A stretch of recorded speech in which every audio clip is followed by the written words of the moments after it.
What's up, Taiwan? Good morning. I'm Erika Liu with 10 minutes of news from here in Taiwan and around the world. Taiwan is considering reopening the country's borders to foreign tourists. The news came Wednesday as the country recorded 14 new domestic cases of COVID-19 and 53 imported ones. Taiwan has been closed to visitors since March 2020. The Tourism Bureau is hoping that opening the borders this year will help revive the flagging tourism industry.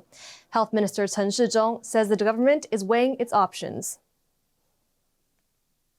A group of researchers from Academia Sinica, Taiwan's top research institute, has developed a series of vaccines that could be highly effective against all current and future variants of COVID-19.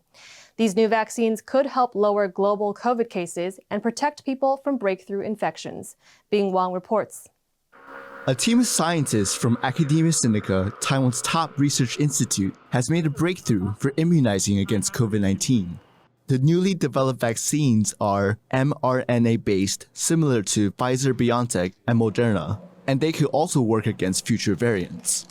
4 different types were created, one of which has shown to be highly effective against the Omicron variant of COVID-19.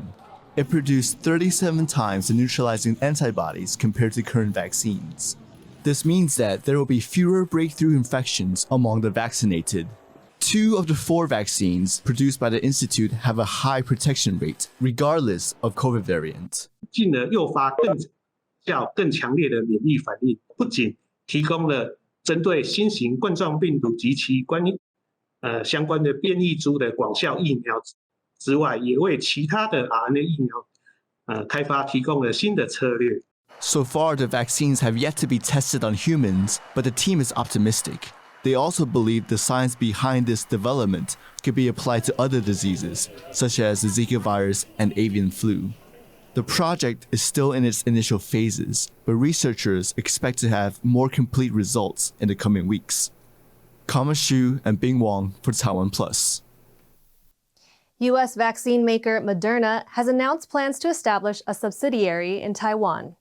The company will also set up branches in Malaysia, Singapore, and Hong Kong. Moderna hopes the new Taiwan subsidiary will help its manufacturing and distribution in the Asia-Pacific region. Reports say the Taiwan government may also set up a new company to work with Moderna on production and possibly on research and development in the future.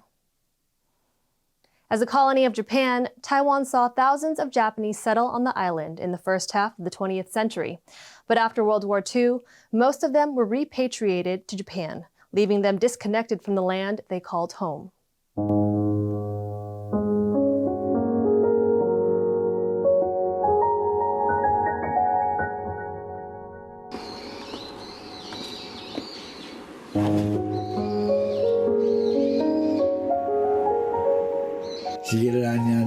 Taiwan にね、本当に未練があると思うよ。生まれ故郷台湾は素晴らしい。岡部茂97歳。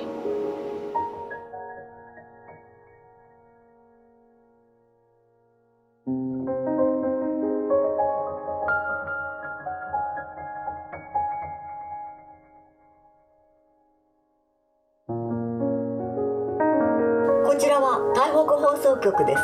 ジャシー台北本産業って言ってるのが今だに子供の課金手来2月あい手来よくギナって言われた。あとぼやきんって言って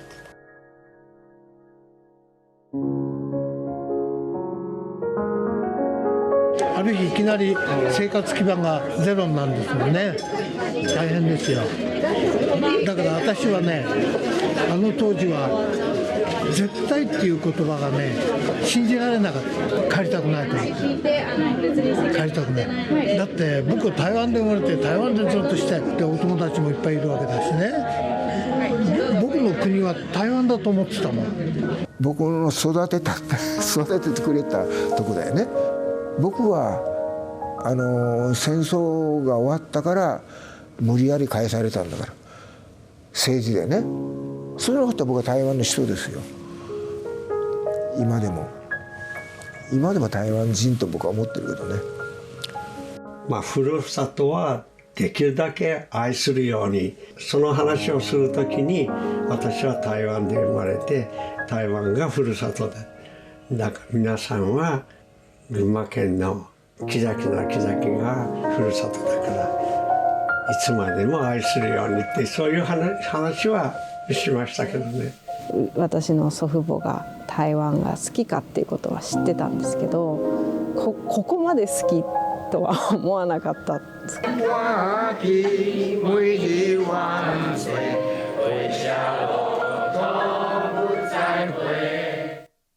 Finally, we bring you two stories of animals and the people who are working to save them. In our first, scientists are using DNA to combat the illegal ivory trade. Researchers led by Professor Samuel Wasser of the University of Washington say DNA from seized elephant tusks is helping them locate the places where African elephants are being poached and how ivory is being smuggled. Trade in ivory has been banned since 1989, but Wasser says around 50,000 elephants are still being poached every year to meet demand. The team's findings can be used to crack the criminal networks that keep the trade alive.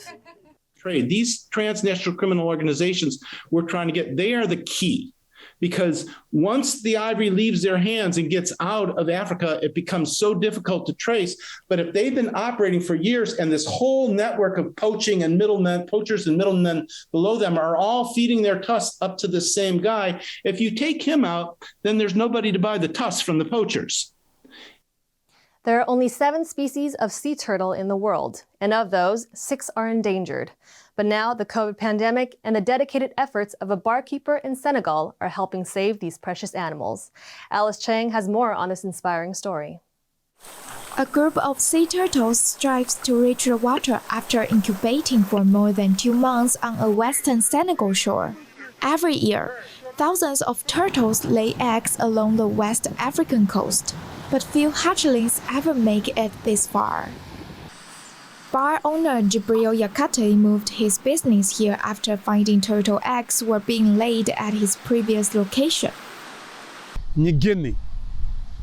Non, premier jour bi ñuy génn bu mu leen gisee dama doon jooy parce que ma xam ne li yàlla rek ko mën ñii ñoo mën a expliquer doomu aadama lan moo nekk ci biir bàmmeel.